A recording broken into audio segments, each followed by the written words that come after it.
મને એવું લાગે છે કે તમને એવું લાગે કે હું આ બધાની વચ્ચે છપરીની જેમ રમું.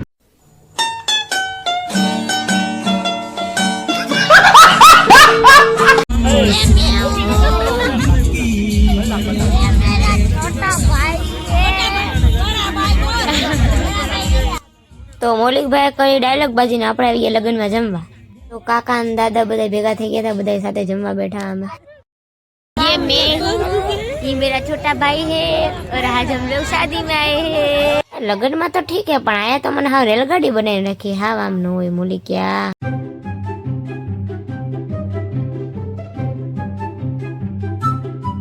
તો ન્યા જમીને બીજે કાલે લગ્ન હતા ને એનું હલ્દી રસમ પછી ગીત વાગતા હતા. મમ્મી કે હાલો, મેં કીધું મમ્મી હાલો ને યાર રમી આવો ને, ભલે 11 વાગે ઘરે જાવ પણ રમવા જવા દો. કેમ કે અમને રમ્યા વિના તો હાલે નહીં. નવરાત્રીમાં માન રમવા તો બાકી પછી કોના લગ્ન હોય ત્યારે બધા લગ્નમાં થઈને રમવા જતા ન હોય પૈસે. હું તો મારા ધૂનમાં રમતી હતી પણ મને અત્યારે વિડીયો જોઈને એવું લાગે કે હું જરાક છપરી જેવું રમતી હતી. લાગે છે કે નહીં? કમેન્ટ કરીને જરાક કહેજો કે સાચું એક ખોટું.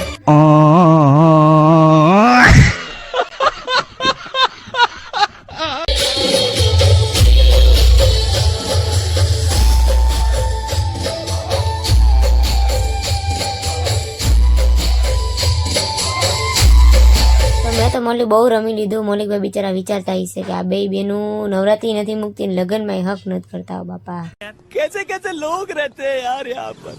साला तुमको पागल कुत्ते का गाड़ी उठा के ले जाएगा बता रहे हैं हम. તો આગળ દાદી, પાછળ મમ્મી, એની પાછળ કાકી, ત્રણે નું એકદમ મેચિંગ હો. પિંક ત્રણે મેચિંગ સાડી. એમને લોકો ડિસાઈડ નહોતું કર્યું, પા તો થઈ ગયું મેચિંગ હો. તો ગુલાબી ની વચ્ચે લાલ એન્ટ્રી મારી દીધી છે. મોટાની વચ્ચે જરાક ઠેકડા તો મારા પડે ને તો લાગે ને કે આપણે મોટા હી. બાકી લગ્ન હોય, નવરાત્રી હોય, ઘર કે નવરાત્રીની પ્રેક્ટિસ હોય, બાકી આપણે રમવાનો ઢઢડીઓ બહુ હોય. તમે કહો તમારે હે કે નહીં ઢઢડીઓ મારી દે રમવાનો. હું હવે એટલી ખરાબ નથી રમતી પણ મને એવું લાગે કે હાથ બહુ વધારે ઉલારું હું. આપણને લાગી ન જાય થારું છે.